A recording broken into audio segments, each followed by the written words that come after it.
For Victims and Villains, my name is Josh. Today we are jumping into the crazy world of Abigail, the latest movie from Radio Silence. Abigail is a vampire movie that's not a vampire movie. I'll get into that, but basically it takes a group of strangers that come together to do what they believe is a simple kidnapping job, and ultimately kind of the world gets turned on their heads when they discover they've secretly kidnapped a vampire. I absolutely loved this movie. I had such a blast with it from start to finish. Radio Silence is a duo that, making modern day horror films, I have just been enthralled with their last few films, whether you're talking about Scream or Ready or Not. This movie feels like if you took Ready or Not and From Dusk Till Dawn and had an offspring, you would get Abigail. And we'll sprinkle in just a little bit of Interview with the Vampire into that, and that's kind of the fun time that you have.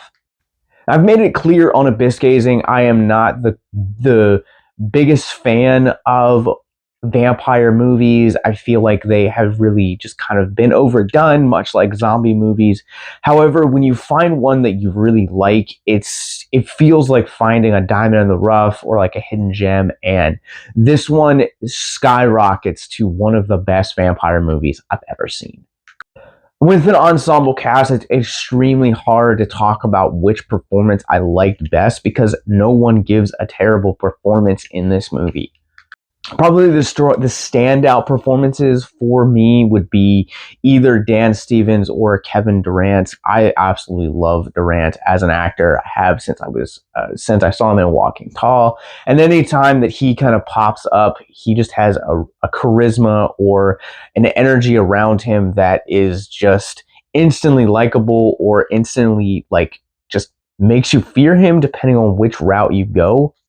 I think he does a great job at really kind of walking that line between being this really charismatic, hilarious comic relief portion of the movie and this just downright absolutely terrifying tour de force. And we're speaking in terms like that, Dan Stevens is another performance worth highlighting in this movie. He also, again, has those charismatic moments, but he can be absolutely downright terrifying, and he's just electrifying to watch in this movie. I've only seen a small handful of Dan Stevens films, but this one is definitely one of my top 3 favorite performances from him as an actor. He is just so freaking good in this movie. Melissa Barerra, also great in this movie. I feel like I don't have generally as much to say about her. She's just such a badass in this movie, and it feels like a natural extension of her relationship with the Radio Silence dudes to just kind of being a badass that really kind of has this great arc littered throughout and then ends up just kind of being an awesome part of the movie. I feel like I don't hit on nearly enough child actors in these reviews sometimes as maybe I should, but it's very rare that a child actor or child performance has an impact that it leaves on me as a reviewer.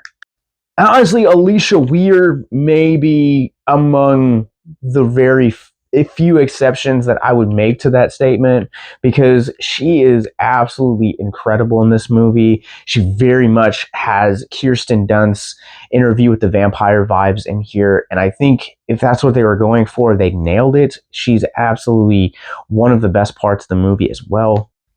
Speaking of influences when it's coming to the vampire lore, there is a portion in the scene where Kathryn Newton's character asks, what are we talking about here in terms of vampires? We talking True Blood? We talking Twilight? We talking Nosferatu? And I'm really glad that they kind of went with this really classic, elegant, Nosferatu-inspired classic film design for the vampire look. For me personally, I think it kind of gives this film very much while it feels modern, going with that route of character design choice, it makes this film feel a little bit more timeless than it may originally end up being. Just don't mess with the classics. This movie, I love the way the comedy is kind of interwoven throughout, even as the stakes kind of seem to rise higher and higher. Pun intended. I feel like it just feels like a very natural way to break the tension and kind of make this film feel a little bit more grounded than it is, even with the vampires and some of the crazier elements that happen as the film progresses. And I talked about Kevin Durant earlier, but Kevin Durant is just comedic time and time and time again. Angus Cloud's another performance worth mentioning when it comes to the comedy of the film. Two of them just kind of bouncing off each other is just really incredible. I love how they made Weir's character also a ballerina. I think that adds some really elegant, beautiful story and just moments between her character and some of the other characters as well. It has this really almost kind of classic Hollywood feel to it. And again, I think that plays into the idea of this film feeling more timeless than it actually is and could actually end up growing. Abigail is one of those movies that in 20 years, I could definitely see us talking about it being timeless, even if it feels modern. I love the bloodshed in this movie, just over the top as beautiful.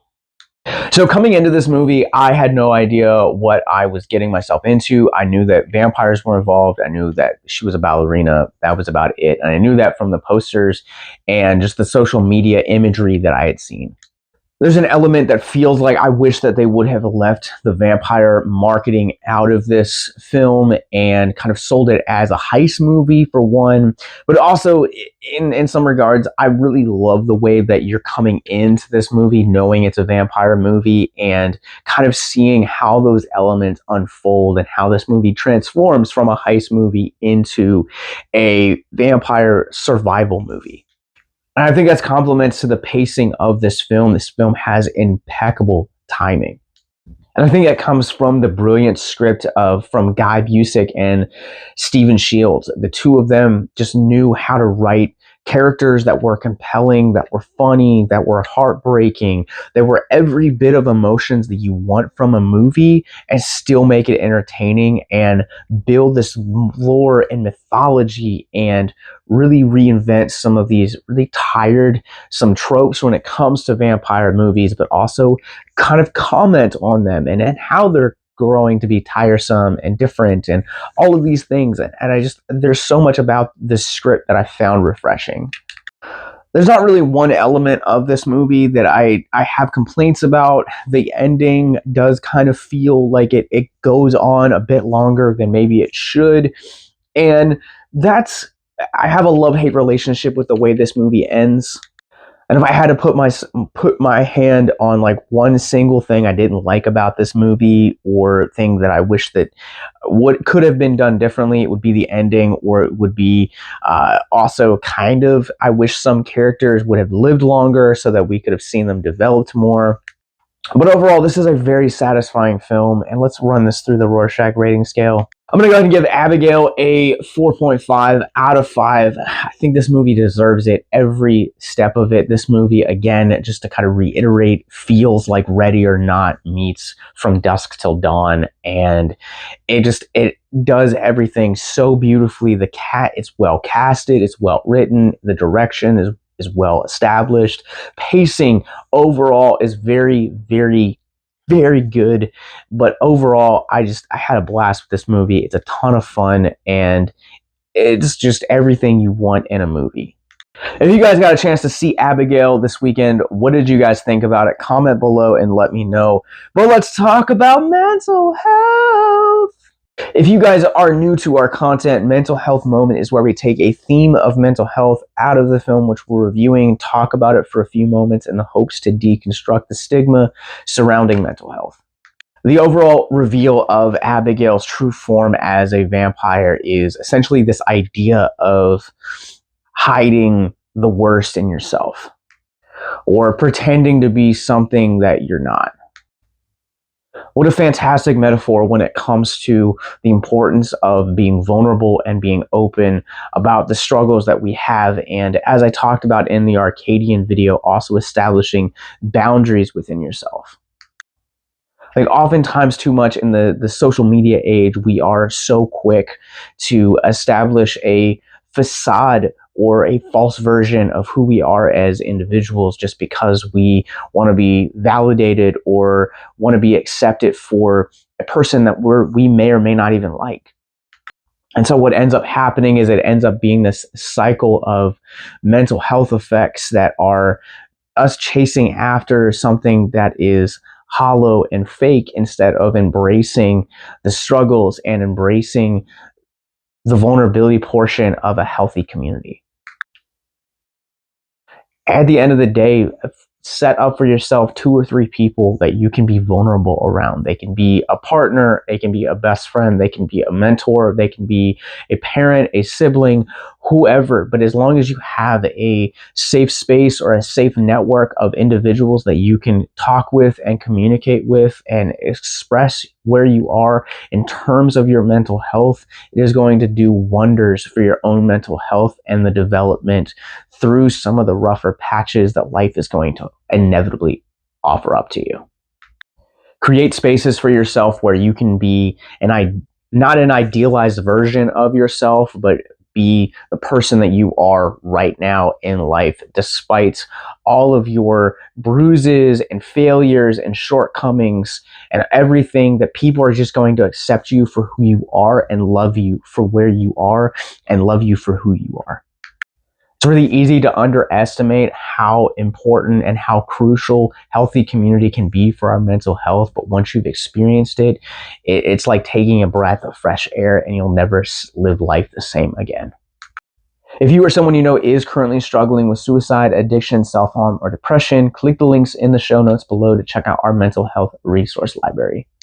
While we here at Victims and Villains love talking about films and pop culture, it's not the reason why we do and create this content. We talk about it so that you as the audience know that A, you are not alone, and that B, that there is help, resources, and education available to you as well. Abigail is now playing in theaters everywhere from Universal Pictures. In the show notes below, you guys will find links to not only our mental health resource library, but episodes of our podcast, where to find us on social media, how to support us financially, and to check out our Horrific Hope Film Festival sponsors. Thank you again to Fierce Literature, Coven Salon, Raven Conjure, Tin Top Art, and World's Away Escape for supporting us this year. And in the coming weeks, you guys will see more about next year's film festival, as well as some of the content we made from this year as well. So until next time, remember to keep it classy and keep it spooky. Have a great day.